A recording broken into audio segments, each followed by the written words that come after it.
Hi, I'm Wayne Walker, and welcome to Incredible Idaho. You know, few animals inspire fear like bats. These nocturnal creatures can make grown men and women scream and run for cover. Now, in many ways, their reputation is undeserved. The more we learn about bats, the more we discover they are, in fact, one of man's best friends.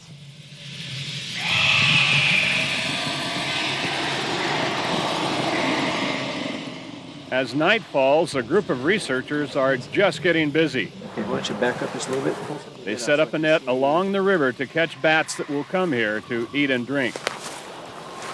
That way. So you try to set them where the bats are going to be foraging and they're concentrating their echolocations on catching prey and not paying attention to a net that might be in front of them.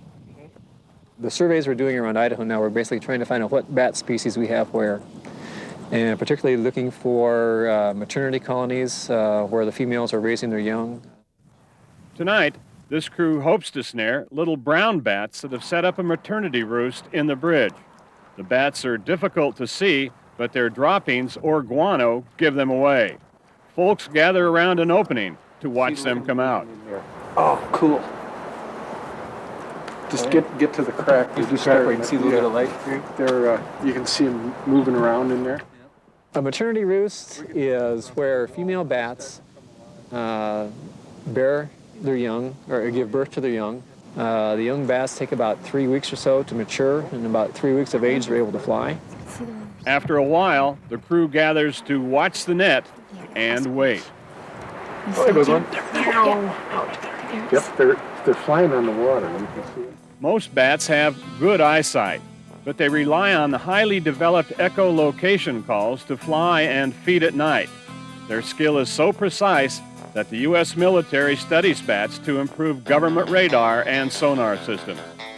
So bats can echolocate, bounce things off, and the closer they get, they can emit faster echolocations to help pinpoint the insect and then swoop in to capture it either with their mouth, or often they end up swooping the insect up with their tail membrane. It's because of this unique trait that bats are hard to catch. There were hundreds of bats flying around, foraging on probably mosquitoes and mayflies over the water. And you could see them come and just go up and over the net, fly parallel to the net. And our experience is that we get skunked about 50% of the time when we go out to catch bats. 2 months earlier, in this same spot, a group of teachers at a Project Wild workshop succeeded in helping catch and examine bats. And they let us take turns holding them and carrying them and pulling out of the bag that, you know, this is just an innocent creature. You know, it's finding food in the middle of the night for its young, so it can go back and nurse the babies. Teachers learned how to determine the age, sex, and type of bat.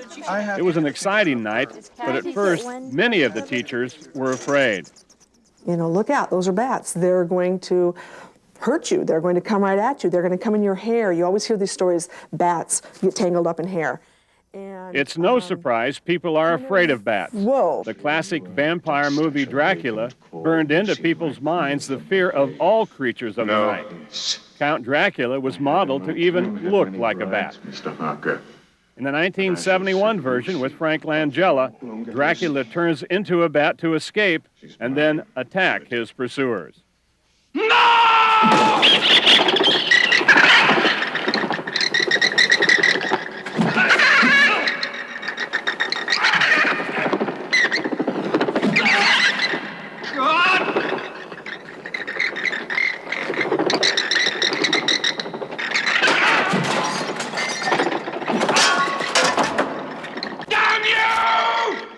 Vampire movies keep myths about bats alive, but when these teachers learned the truth about bats, their fear gave way to fascination.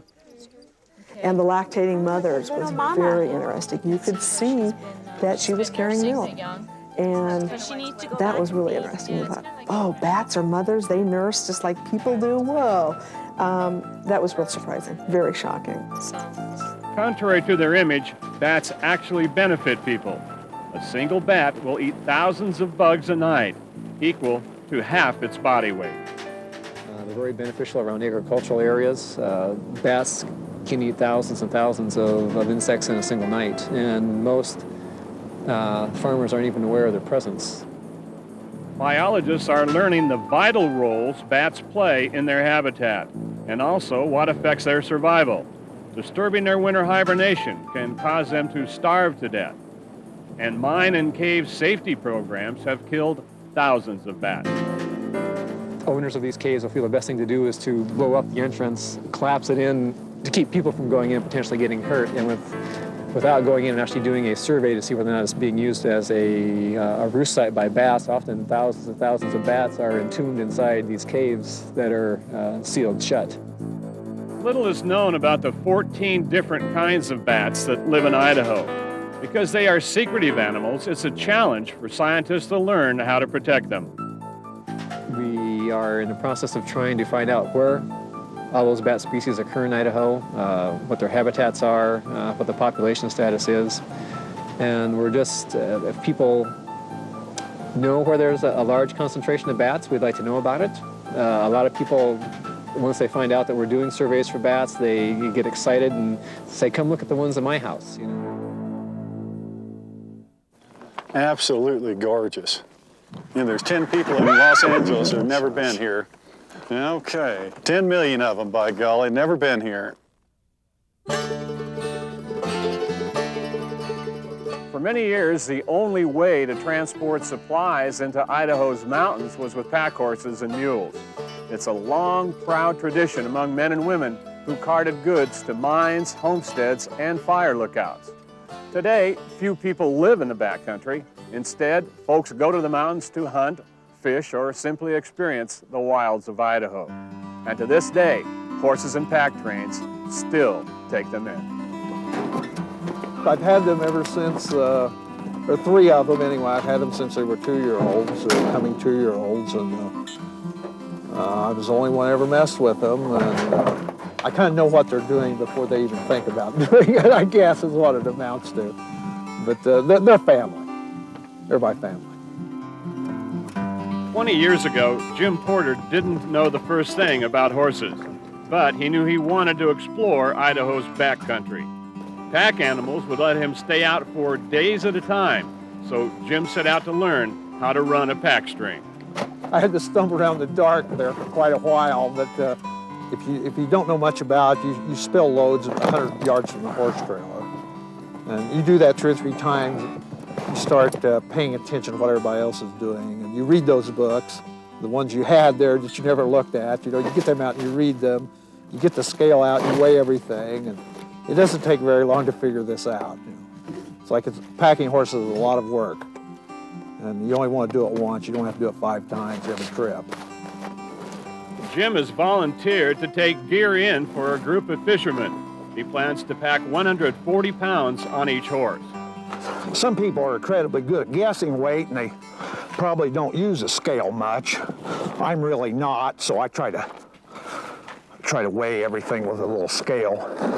Now here you go, Jim. Here's the rest of our stuff. Okay. And I didn't know if you had any or not. No, I don't have a Dutch oven at all. These are aluminum, so they're pretty light, and they're totally nested together. Yeah, we handle that all right. Make sure everybody does it once. I always like to look to see if anybody's slipping in 4 pair of shoes or something like that, you know? The whole trip kind of depends on what you do beforehand, and very little with what you do actually after you get there, but it's mainly in the planning. What to take, you know, do you need those 2 roller tables, or do you need the axe or something like that? You know, it's your choice. So it's kind of up to you. And a lot of times your whole trip will hinge on what you decide to take. Whoa, doll. Using horses in the wilderness takes a lot of time and preparation. Even so, this is Pat Cudmore's favorite way to travel. Yeah, for me, it really is a matter of necessity. I'm an old geezer. I've had my back fused. I've got arthritis in my hip. Okay. Without horses, I couldn't enjoy the backcountry anymore because I'm not capable of carrying all that gear in. And so if I want to go, I have to go with horses. Here we go here now. Weather can change quickly in the mountains, and today is typical. Just as the riders mount up, it starts to rain, and everyone hunkers down for a long ride in. Okay, let's go. Come on. You ready? Okay. Jim spends 55 days a year in the backcountry, traveling some 500 miles. Much of that time, he volunteers for the Department of Fish and Game. It's a tremendous amount of effort. He works hard when he works, and then he plays hard when he plays, and his method of playing is coming to the hills with his horses. The country, I guess, it just What beautiful weather now. probably has some kind of a strange allure to some people, I guess is what it is. And it's hard to, really hard to explain. You know it. If you've had it, then allure you like that, then you kind of know it. Some people probably will know what I'm talking about. Others won't. Okay. Pretty marshy in here, isn't it? It's beautiful, though. The fishermen are into sightseeing, but Jim wants to get to camp and set up. Since everyone knows the way, Jim goes ahead by himself. Wilderness trails can be treacherous. Every packer has stories about wrecks they've had or heard about. There's quite a few horses get killed, around. And you don't usually hear a whole lot about it, but there are quite a few. There's a lot of skeletons laying around. Well-trained horses, they know their business pretty much. So you're just kind of trying to foresee problems they may get into. Each horse, when you come to a spot like that, it's like they'll raise their head a little bit or their nose, and they'll look at you. Okay, good. And each one of them will do it. And they're sensing if you're nervous or not. And if you're not and calm, then they don't worry about it because they know I'm not going to hurt them. That's the main thing. It's like they can't trust me. Riding along my Cadillac Appy, no particular place to go.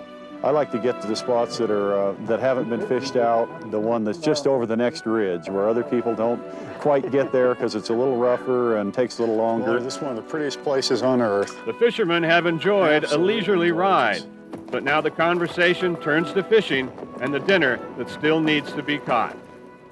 Oh, we're just going to go around the hill and drop in? Here, we come across that ridge and bloop. Oh, okay. What an omen! We've got a rainbow pointing the way, and the gold. Potto cutthroats. If it had golden trout in it, it would be just a perfect story. Well, we'll call them Goldens. They're golden cutthroat. Look at this, golden trout at the end of the rainbow. High mountain lake fishing isn't really high-tech. It's just a matter of generally watching the fish and spotting them and putting a small fly on. 2,000 alpine lakes dot Idaho's mountains. They're reminders of the vast glaciers that once covered North America.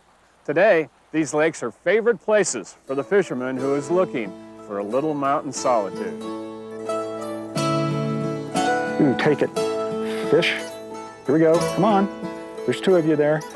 You want it. These are fairly easy fish to catch.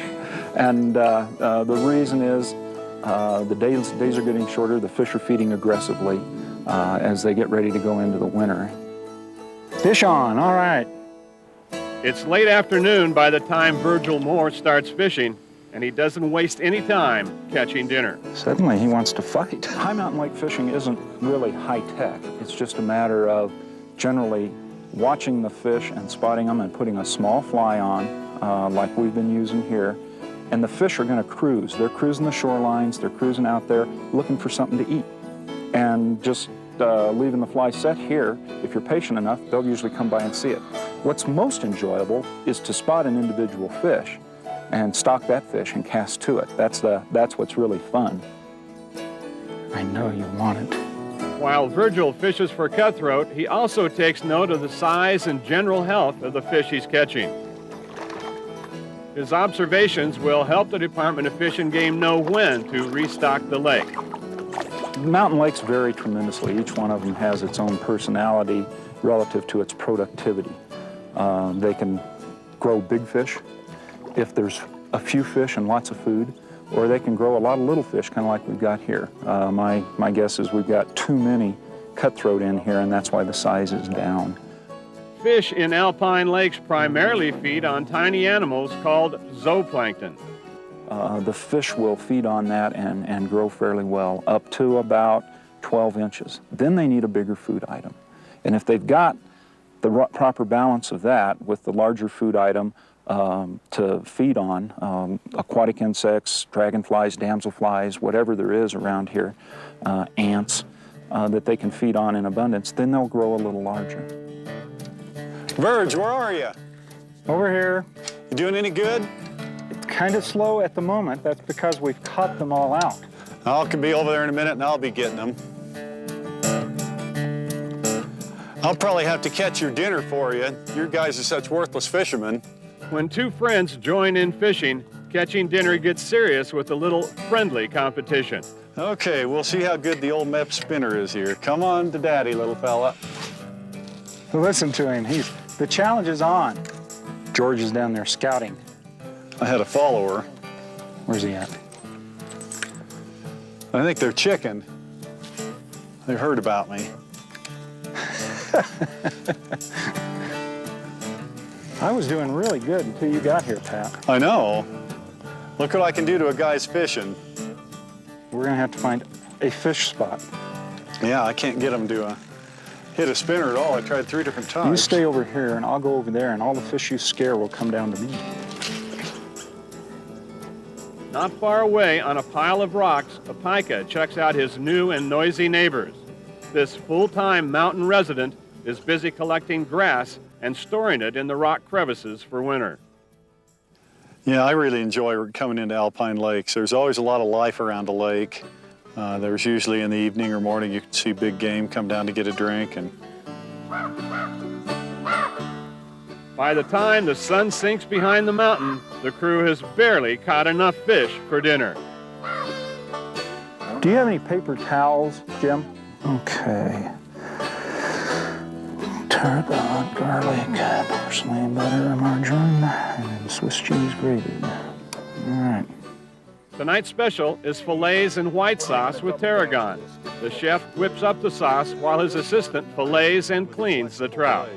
and you run your knife right down along the edge of the backbone and the ribs on the fish, and then you split it apart and you got the meat there all nice and good. Then you take a sharp knife and you cut right along here and you can get the ribs out.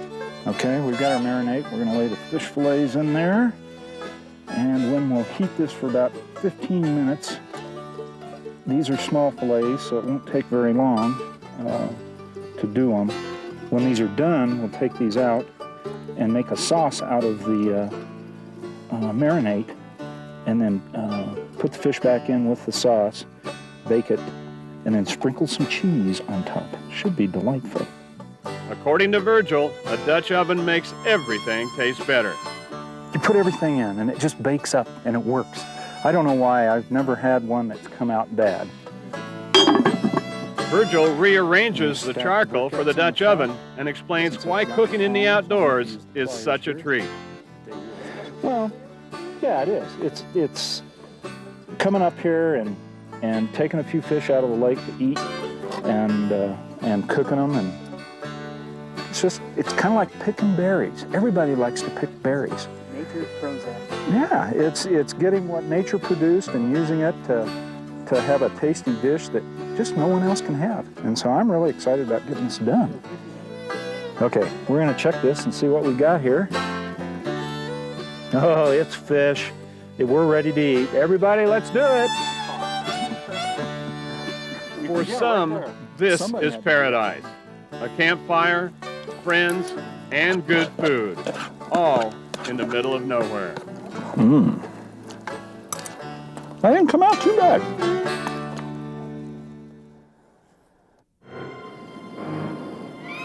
Bats are a fascinating creature simply because they're so different, seeing a flying mammal.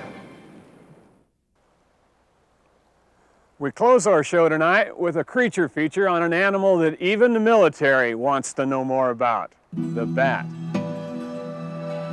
Bats are widely misunderstood, but a close-up look can be a real eye-opener. Bats live a surprisingly long time, 5 to 15 years. A bat's hearing is so sharp, it can actually hear the footsteps of a cricket it is trying to catch. However, bats depend on echolocation calls as they fly. The animal quickly processes this information to find and strike its prey. Different kinds of bats eat different things. Many bats eat bugs, some eat fish and small animals, others specialize in fruit. For the bats that feed on nectar and pollen, the plants they visit also depended on the bat to pollinate the flower. Because bats often are feared and misunderstood, they continue to be at risk. Bat populations are declining around the world. As scientists learn more about bats and their benefits to humans, they hope to help these creatures of the night survive.